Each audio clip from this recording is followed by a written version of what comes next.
এই জন্য যুক্তি দিতে দিতে দিতে দিতে অনেক মানুষ জাহান্নামের দিকে চলে যায়। আর যারা নিজেরে ছোট মনে কইরা চলে, আল্লাহ আমার এলেম নাই, কিছুই নাই, মাওলা আমি তোমার দরবারের একটা কুত্তার থেকেও খারাপ। কারণ একটা কুত্তা মালিকের লাত্তি খাইয়াও মালিকের গোলামি করে। আর আল্লাহ তোমার দেওয়া পানি, তোমার দেওয়া সূর্যের আলো, চাঁদের আলো সব আমি ভোগ কইরাও আমি তোমার হুকুম মানি না। আমার মতো খারাপ কেউ নাই, মনে হয় যেন একটা কুকুরের থেকেও আমি বড় খারাপ। যুক্তির নাম ইসলাম না। এত বড় এলেমওয়ালা ইবলিস আল্লাহর সামনে যুক্তি দিতে গিয়া জীবনটা সব শেষ করলো। অথচ ইবলিস ছিল আল্লাহর কাছে বড় প্রিয় ব্যক্তি। জমিনে এমন কোন ইঞ্চি জায়গা নাই যেখানে ইবলিসের সেজদা পড়ে নাই। ফেরেশতাদের উস্তাদ সেই ইবলিসের আল্লাহ তার ইবাদতে খুশি হইয়া উপাধি দিছে ইবলিস মুত্তাকি, ইবলিস ওলি, ইবলিস আরেফ, ইবলিস বুজুর্গ।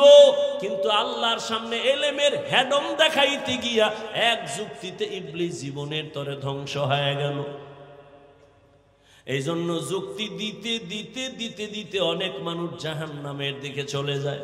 আর যারা নিজেরে ছোট মনে কইরা চলে, আল্লাহ আমার এলেম নাই, কিছুই নাই, মাওলা আমি তোমার দরবারের একটা কুত্তার থেকেও খারাপ। কারণ একটা কুত্তা মালিকের লাত্তি খাইয়াও মালিকের গোলামি করে।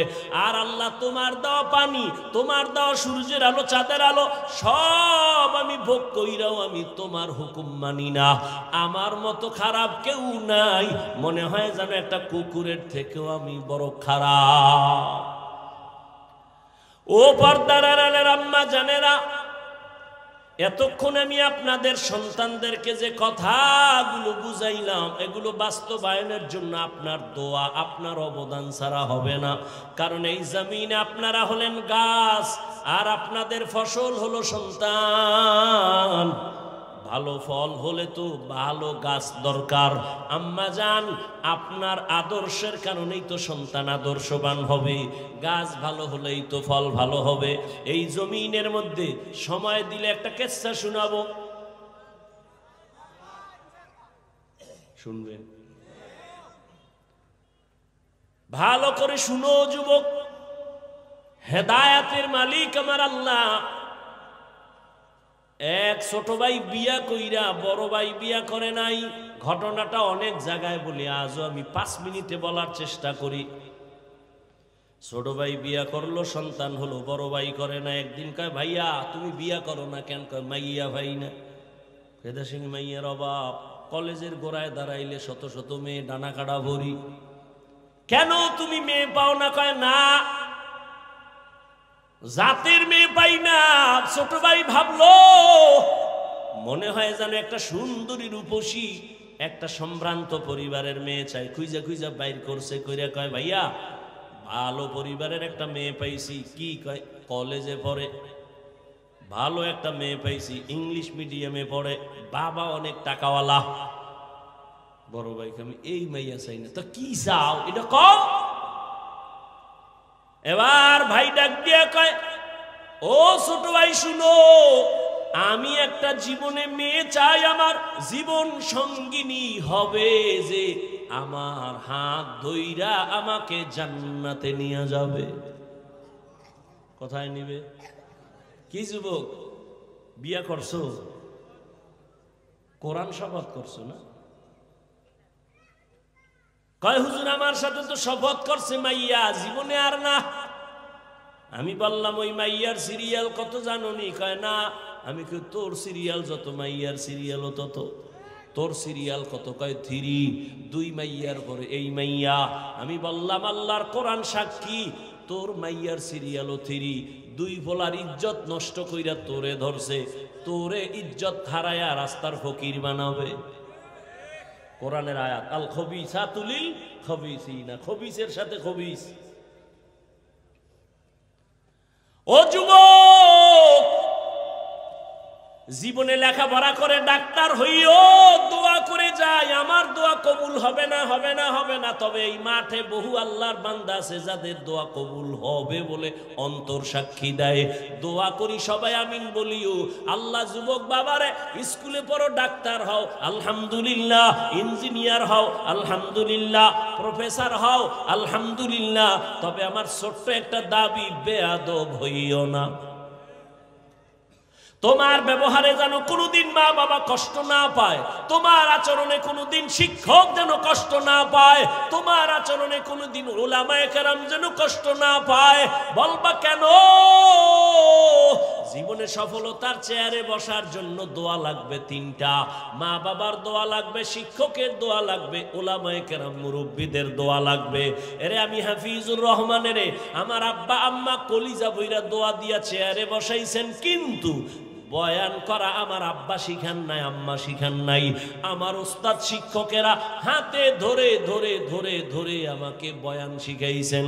অতএব উস্তাদ আমার বড় দামি এক দোয়ার সম্পদ। মা বাবার বরদোয়া নিবা না, যদি বরদোয়া লাইগেই যায় মরার আগে পঙ্গু হয়ে যাবি লেখা রাখ। যদি শিক্ষকের বরদোয়া কলিজায় তোর লাইগা যায় মরার আগে জীবনটা নষ্ট হয়ে যাবে, বিদ্যার জগৎ থেকে হারিয়ে যাবি, বিদ্যা আর থাকবে না। উলামায়ে কেরামের বরদোয়া যদি কপালে লাগে চাকার তলে মাথা ঢুকে যাবে, টের পাবি না। অতএব ডাক্তার হও, অনেক বড় ডাক্তার, এই সিফাগল্লির ডাক্তার না। চরিত্র ঠিক রাখো, দেখবা শুধু বাংলাদেশ না বিশ্বে তোমাকে ডেকে ডেকে নিয়ে যাবে, হায়ার করে নিবে ডাক্তার, ঢাকার ডাক্তার, বাংলাদেশের ডাক্তার। আল্লাহ সম্মান দিতে কয় সেকেন্ড লাগে, কিন্তু তোমার পুঁজি লাগবে দুইটা সম্মানের ডাক্তার হতে হলে। প্রথম পুঁজি সুস্থতা, দ্বিতীয় পুঁজি সুন্দর চরিত্র। আর এই সুস্থতা আর চরিত্র দোনোটাকে জবাই করার একমাত্র হাতিয়ারের নাম মোবাইল। সুস্থ কিন্তু চরিত্র খারাপ, জুতার বাড়ি কোন জায়গায়। ডাক্তার হইল তাসলিমার মতো জুতা খাইয়ে পালাবি, ওই ডাক্তার হয়ে লাভ কি? তাসলিমা সুস্থ, এরপরে জুতা খাইছে কেন? এমবিবিএস ডাক্তার, এরপরে জুতা কেন? চরিত্র খারাপ। আর তোমার চরিত্র ভালো কিন্তু অসুস্থ, ডিউটি একদিন করে 2 দিন নাই করে বাদ দে, তাহলে সুস্থতাও লাগবে 100, চরিত্রও লাগবে 100, আর দোনোটা জবাই করে মোবাইল। আমি কি বানায় বলতেছি? সবার হাতে মোবাইল আছে। এখন বাসায় যাইয়া গুগলে সার্চ দিবি, টাচ মোবাইল দেখলে শরীরের অঙ্গের কি কি ক্ষতি হয়, চিকিৎসা বিজ্ঞানীরা কি থিওরি দিছে সব গুগলে আছে। আজকে গিয়া দেখিস। আমাকে হুজুর গুলিতে হুনবি না, কপাল পোড়া, হুজুর গুফরে বিশ্বাস কম, জীবন বড় ওয়াজ করছি নবীর সুন্নতের, হাত ধুইয়া খানা খা, এখন ধোয় না। মাওলায় করোনা ধরাইয়া কানে ধরাইয়া হাত ধোয়, এখন পকেটের মধ্যে মেডিসিন, ফাঁকে ফাঁকে বাইর করে হাত ধোয়, বাইর করে হাত ধোয়। আমার একা ধুইবেন নি? আমি তুমি কিয়ামত পর্যন্ত ধুইলে একটা নেক পাবা না, সুন্নত হিসেবে ধুইলে সব পাইতা। এখন ঠেকায় পড়ছো, মাইনকে সিফা আটকায় গেছো, এখন আর হাত ধুইলে লাভ কি? রসুলের সুন্নত হিসেবে তো আর হাত ধো না। আল্লাহ হেদায়াত দান করুন।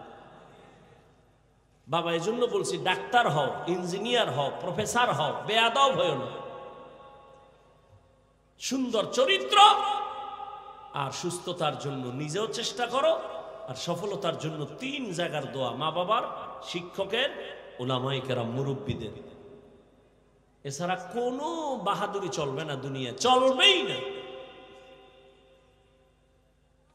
বড় ভাই কইছে আমি বিয়া করুম, তবে এমন একটা মেয়ে চাই যে মেয়ে আমার হাত ধরে কই নিবে। ছোট ভাইকে তোর কপালে বিয়ে নাই, যা। বড় ভাইকে তো একটা কথা শোন, আল্লাহ যদি কবুল করে সময় লাগবে না। ইয়াকিন কার উপর? হ্যাঁ, আল্লাহর উপর। মুনাজাত ধরে কান্না করে, হে আল্লাহ তুমি ওয়াদা করেছো সাহায্যের জন্য, আমি সাহায্য চাইতেছি রে আল্লাহ। এমন একটা বিবি আমার জন্য মেয়ে মিলায় দাও, আমি টাকা চাই না, বাড়ি চাই না, তবে এমন একটা আদর্শবান চরিত্রবান মেয়ে চাই যে আমাকে হাতে ধরে জান্নাতের পথে আগায় নিবে।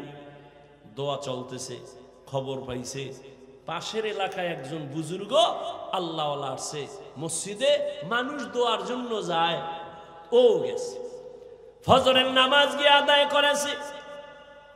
মোনাজাত দিয়ে দিব? আরে ভাই মোনাজাত তো দিব, একটু ধৈর্য ধরো না। আগে আগে বাসায় যাবা, খোদায় না নিলে কেমনে যাবা? একজনে আগে রওনা হয়েছে বাসায় যাবে, আর একজনে বইয়া মোনাজাত দিয়ে এরপরে আস্তে আস্তে রওনা হয়েছে। হে যাই দেহে হে আগের 1 ঘন্টা আগের বেড়া রাস্তায় খাড়ায় রইস, কিও কয় চাক্কা সাইরোটা শেষ, হসপিটালও নাই রাইতে কইব।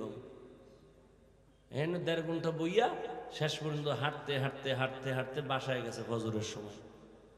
আর এই যে আগে শেষে মোনাজাত দিয়ে গেছে, হে গাড়ি নিয়ে খুব দ্রুত বাসায় গেছে। মাওলায় না নিলে কেমনে যাবা? জীবনে তো কম ঘুমাও নাই, জীবনে তো রাত্র সজাগ থাকছো গুনাহ কইরা, একটা রাত্র কি নেক কইরা থাকছো? আল্লাহ জিগাইলে বলবা হ্যাঁ থাকছি, তোমার জন্যই এই সময় দিছি, নাইলে এখানে কেউ জোর কইরা ঢুকায় নাই। ও আল্লাহ তোমার মোহাব্বত এখানে ঢুকছি এবং মোনাজাত দিয়ে গেছি, একটু চোখের পানিও ছাড়ছি। ও আল্লাহ তুমি এই উসিলায় কি মাফ করবা না? আমি তো মাফ করার জন্য বাহানাই তালাশ করি, একটা সুযোগ খুঁজতেছি, একটা লাইন খুঁজতেছি, লাইন আছে কিনা দেখি। লাইন যখন পাইয়েই গেছি, কোনো লাইন নাই। নাম কি? নাম হইলো আব্দুর রহমান। এটাও একটা লাইন, সহিহ হাদিস। আল্লাহ কয় যা তোর এই নামের উসিলায় জান্নাত দিয়ে দিল। তা তোমার নামও তো লাইন মতো নাই। নাম রাখছে হাসি, খুশি, নদী, বৃষ্টি, সবুজ, গম্বুজ, নাম। সারা দুনিয়ার বেঈমানের বাড়ি একজন আব্দুর রহমান আছে, রহিমা নামের কোনো মেয়ে আছে। তোমার আমার কপালে তো খারাপ কেন যে ইসলামে নামের অভাব, বেঈমানের নামগুলো মুসলমানের ঘরে কেন? একজনে নাম রাখছে বিপদ, ডাক দিছে এই বিপদ, আর একজনে চাই ভাই আমার মহা বিপদ।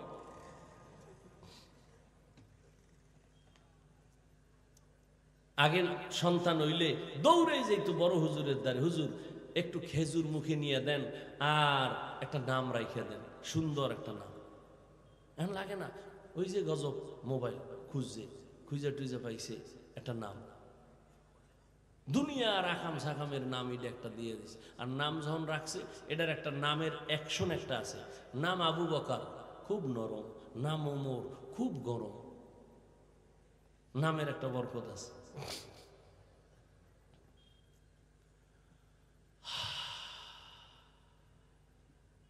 হুজুরের দ্বারে গেছে দোয়ার জন্য, ফজরের নামাজ পড়া সব চলে গেছে। হুজুর আমার বাড়ি অমুক এলাকায়, একটু দোয়া করেন। বাবা বিয়া করছো? কয় না। কেন? বয়স কতই? এখনো করো নাই কেন? কয় মাইয়া ভাই না। কি মাইয়া চাও? কয় হুজুর আমি আল্লাহর কাছে দোয়া করি, এমন একটা মেয়ে চাই যে মেয়ে আমাকে বিবি হইয়া সহযোগিতা করে জান্নাতের পথে আগায় দিবে। হুজুর কয় দোয়া করি। কথা চলতেছে, হঠাৎ এমন একটা ঘটনা। কার ঘটনা? নামটা শেষে বলবো, গুগলে গিয়া সার্চ দিয়া নাম বাইর করবি। ও দুনিয়ার সন্তান, আর তুই কেমন সন্তান হইলি একটু নিজেরে যাচাই করবি। ঘটনার শেষে নামটা বলতেছি। হঠাৎ মসজিদের বারান্দার বাহির থেকে একটা কচি কণ্ঠে মেয়ের সালামের আওয়াজ। একটা মেয়ে ডাক দিয়া সালাম দিছেন, আসসালামু আলাইকুম হযরত, আমি এই এলাকার মেয়ে, গরিবের সন্তান, দোয়ার জন্য আসছি। হুজুর ডাক দিয়া কয় রে মা, তোমার আব্বা কি করে? কয় নাই। বলে তোমার বয়স কত? এত। কয় বিয়ার বয়স তো পারায় যাচ্ছে, কেন বিয়া করো না রে মা? মেয়েটা কান্না করে বলে হুজুর আমি গরিব, আমি কোথায় একটা ভালো জামাই পাবো? আমার চরিত্র আমি এখনো নষ্ট করি নাই, তবে আমি মোনাজাতে আল্লাহর কাছে বারবার দোয়া করি, আল্লাহ এমন একটা ছেলে আমার স্বামী বানাইয়া দাও যে আমার হাত ধইরা আমাকে জান্নাতের পথে আগায় দিবে। মাওলায় মিলাইছেনি। হুজুর মাঝখানে থাইকা কয় যুবক বিবাহ করবানি? কয় আল্লাহ যদি কবুল করে। হুজুর এবার প্রস্তাব দিলেন, দিয়া দুজনের বিবাহ হয়ে গেল। এক হাতে কোনোদিন তালি বাজে না, বিনা বাতাসে পানি নড়ে না। স্বামী আর স্ত্রীর মন এক না হইলে ওই বাগানে ফুল ফোটে না। দুজন এখন এক মনের। আজান হলে স্বামী কয় নামাজ, স্ত্রী কয় নামাজ। ফজরের সময় স্ত্রী যদি আগে উঠে স্বামীর উঠায়, উঠো নামাজ যেন কাজা না হয়। আবার স্বামী যদি উঠে উইটা আবার স্ত্রীর ডাকে, উঠো নামাজ আদায় করো। ও পর্দার আড়ালের আম্মা জানেরা, একটু শুনেন কেমন মা। আপনারাও তো বড় দামি মা, আপনারা তো সাহাবায়ে কেরামদের মায়ের মতো মা, নবীদের মায়ের মতো মা, খাদিজা রাদিয়াল্লাহু আনহার মতো নারী, ফাতেমা রাদিয়াল্লাহু আনহার মতো নারী, আয়েশা রাদিয়াল্লাহু আনহার মতো নারী, ইসমাঈল নবীর মা হাজরা আলাইহা সালামের মতো দামি নারী, ঈসা নবীর মা মারিয়াম আলাইহা সালামের মতো দামি নারী। আপনারা তো বেঈমান ফেরাউনের ঘরে স্ত্রীর নাম কি? আসিয়ার মতো দামি। বলে কত বড় বেঈমান ফেরাউন, নিজেরে খোদা দাবি করেছে আল্লাহর বিরুদ্ধে গিয়া, অথচ তার ঘরে আসিয়া এত আল্লাহর আশেকা হয়ে গেল। নবীজি বলেন কিয়ামতের দিন জান্নাতে আসিয়ার সাথে আমার বিবাহ হবে। সুবহানাল্লাহ বলবেন না? এখন একটা প্রশ্ন আসতে পারে, ফেরাউনের বউ এর লগে রসুলের বিয়ে হইব? ইমান আছে ঠিক আছে, কিন্তু এত বড় বেঈমানের বউ?